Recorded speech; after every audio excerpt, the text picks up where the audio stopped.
Bayangkan sebuah negara yang seluruh wilayahnya berada di atas ketinggian 1400 mdpl. Tidak ada pantai, hanya pegunungan, lembah, dan langit yang terasa lebih dekat.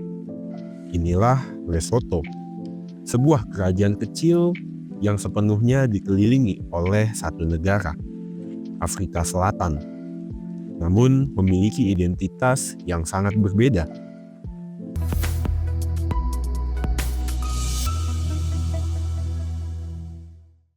Lesotho sering dijuluki sebagai Kingdom in the Sky. Dan julukan ini bukan hanya kiasan. Negara ini terletak di Afrika bagian selatan dengan luas sekitar 30.000 km persegi. Hampir seluruh wilayahnya berupa dataran tinggi dan pegunungan. Kondisi geografis inilah yang membentuk alam, budaya, hingga cara hidup masyarakatnya. Di balik ukurannya yang kecil, Lesotho memegang peran besar bagi kawasan sekitar, yaitu sebagai sumber air utama bagi Afrika Selatan, sebagai penjaga ekosistem pegunungan, dan sebagai salah satu negara dengan lanskap yang paling ekstrim di kawasan Afrika.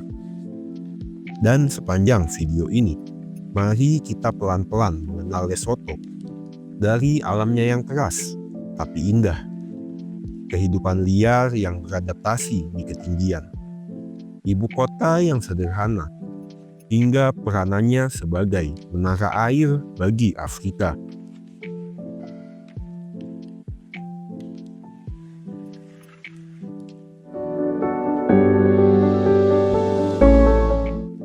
Secara geografis, Lesotho adalah satu-satunya negara di Afrika yang seluruh wilayahnya berada di dataran tinggi. Tidak ada wilayah pesisir, tidak ada dataran rendah. Dan pegunungan Maloti Drakensberg membentang luas dan mendominasi lanskap, membentuk lereng curam, pegunungan panjang, serta lembah-lembah dalam yang menjadi ciri khas negara ini. Titik tertingginya adalah Gunung Tabana Lenyana dengan ketinggian sekitar 3.482 mdpl, menjadikannya sebagai puncak tertinggi di Afrika bagian selatan. Di musim dingin, suhu dapat turun drastis hingga bersalju di beberapa wilayah pegunungan. Sebuah fenomena yang membuat Lesotho tampak sangat berbeda dari bayangan umum tentang Afrika. Selain puncak-puncaknya yang tinggi, Lesotho juga memiliki jaringan dataran tinggi luas dan lembah bertingkat yang terbentuk dari proses erosi selama jutaan tahun. Pola alam ini membuat desa-desa sering berdiri di atas lereng atau punggungan bukit. Bagi masyarakat setempat, hidup di ketinggian adalah hal yang biasa. Jalan curam, angin dingin, dan jarak pandang luas menjadi bagian dari rutinitas sehari-hari. Salah satu situs alam yang paling ikonik di Lesotho adalah air terjun Meletsunyane dengan ketinggian hampir 200 meter. Air terjun ini jatuh langsung ke lembah sempit, menciptakan suasana sunyi namun dramatis. Di sekitarnya, tebing batu dan aliran sungai pegunungan membentuk lanskap yang masih relatif alami dan jarang tersentuh oleh pembangunan besar. Wilayah tengah dan timur Lesotho juga dipenuhi oleh padang rumput pegunungan dan formasi batuan basalt, sisa-sisa aktivitas vulkanik purba yang membentuk dataran tinggi Afrika Selatan.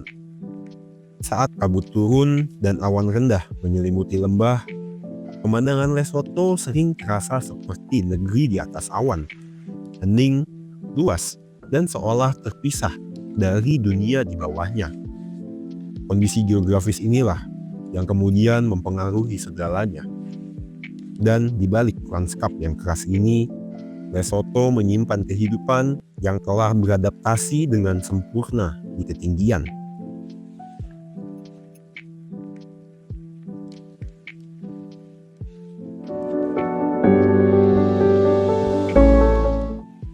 tengah kondisi alam yang keras dan berada di ketinggian ekstrim, Lesotho menyimpan kekayaan hayati yang khas wilayah pegunungan. Vegetasi didominasi oleh padang rumput dataran tinggi, semak rendah, dan tanaman herbal liar yang mampu bertahan di suhu dingin serta angin kencang. Banyak tumbuhan di sini memiliki akar kuat dan pertumbuhan rendah sebagai bentuk adaptasi alami terhadap iklim pegunungan. Fauna Lesotho juga menunjukkan pola adaptasi yang serupa. Eland, antelop terbesar di Afrika, sering terlihat di padang rumput terbuka, sementara rebok gunung dan berbagai spesies mamalia kecil hidup di lereng berbatu. Langit pegunungan Lesotho menjadi wilayah jelajah bagi burung pemangsa seperti elang dan burung nasar yang memanfaatkan arus udara di lembah-lembah curam. Kehidupan juga tersebar di sungai pegunungan dan dataran tinggi basah. Di sini, ikan Maloti Minnow dan katak sungai Maluti dapat hidup di lingkungan yang bersuhu rendah dan berair jernih. Ekosistem ini tidak hanya penting bagi keanekaragaman hayati, tetapi juga berperan besar dalam menjaga kualitas air yang mengalir ke wilayah di sekitarnya. Kekayaan hayati ini menunjukkan bahwa meskipun tampak keras dan sunyi, dataran tinggi Lesotho adalah rumah bagi kehidupan yang tangguh, hidup yang tumbuh, bertahan, dan beradaptasi di atas awan.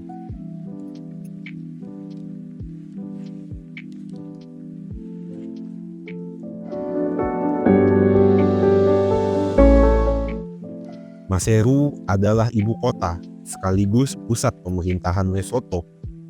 Kota ini terletak di bagian barat negara, tepat di tepi Sungai Caledon, yang juga menjadi batas alami dengan Afrika Selatan. Lokasinya menjadikan Maseru sebagai pintu masuk utama menuju Lesotho, sekaligus penghubung antara dataran tinggi dan dunia luar. Sebagai ibu kota, Maseru tidak dipenuhi dengan gedung tinggi atau lalu lintas padat. Kota ini berkembang dengan ritme yang lebih tenang, mencerminkan gaya hidup masyarakat Lesotho. Di pusat kota berdiri beberapa ikon penting seperti Istana Kerajaan Lesotho yang menjadi simbol keberlanjutan monarki konstitusional negara ini, serta gedung parlemen sebagai pusat pengambilan keputusan nasional. Ikon lain yang mudah dikenali adalah Katedral Our Lady of Victories, gereja Katolik bersejarah dengan arsitektur sederhana namun mencolok. Bangunan ini menjadi salah satu landmark Maseru dan mencerminkan pengaruh sejarah misi keagamaan di Lesotho. Dan tak jauh dari sana, kawasan Kingsway Road menjadi urat nadi kota, dipenuhi dengan toko, pasar, dan aktivitas warga. Maseru bukanlah kota yang ingin tampil megah. Ia berfungsi sebagai pusat kehidupan, pemerintahan, dan budaya dengan cara yang sederhana. Namun dari kota inilah cerita panjang Lesotho terus berlanjut.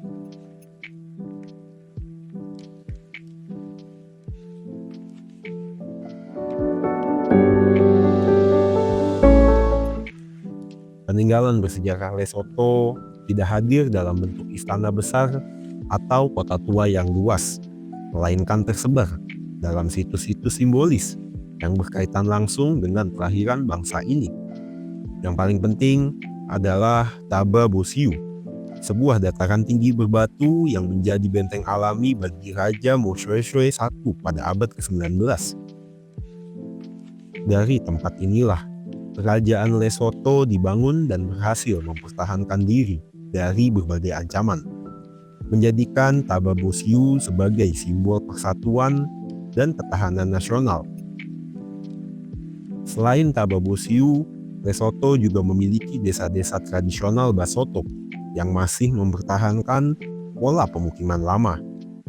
Rumah batu beratap jerami, tata letak yang mengikuti kontur bukit, serta penggunaan kuda sebagai alat transportasi mencerminkan cara hidup yang telah berlangsung secara turun-temurun. Desa-desa ini menjadi peninggalan hidup, bukan museum, tetapi ruang budaya yang masih aktif. Peninggalan sejarah Lesotho mungkin tidak mencolok, tetapi justru kuat secara makna. Setiap situsnya mencerminkan kisah tentang bertahan hidup di pegunungan, kepemimpinan, dan identitas sebagai pondasi yang masih membentuk Lesotho hingga hari ini.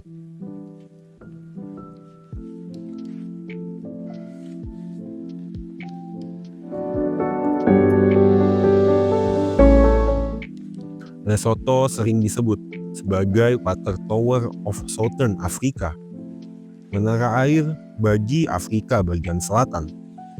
Julukan ini muncul karena posisi geografisnya yang berada di dataran tinggi, membuat negara ini menjadi sumber bagi banyak sungai besar yang mengalir ke wilayah sekitarnya.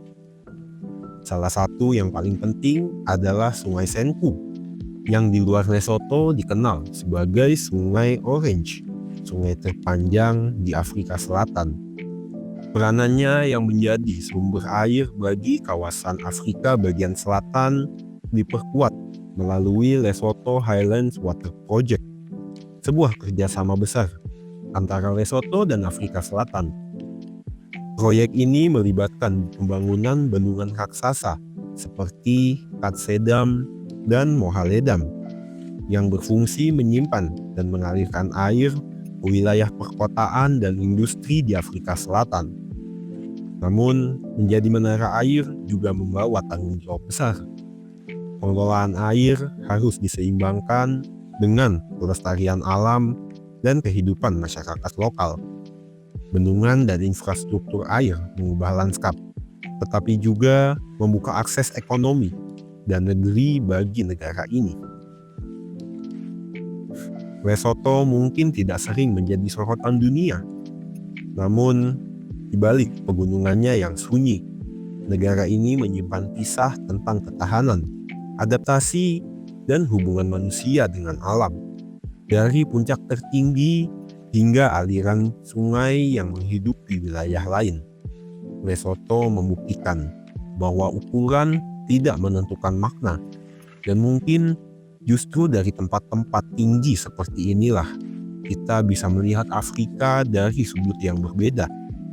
Dan jika kamu menikmati perjalanan ini, jangan lupa untuk like, komen, share, dan subscribe. Dan nantikan episode selanjutnya. Sampai jumpa pada perjalanan berikutnya.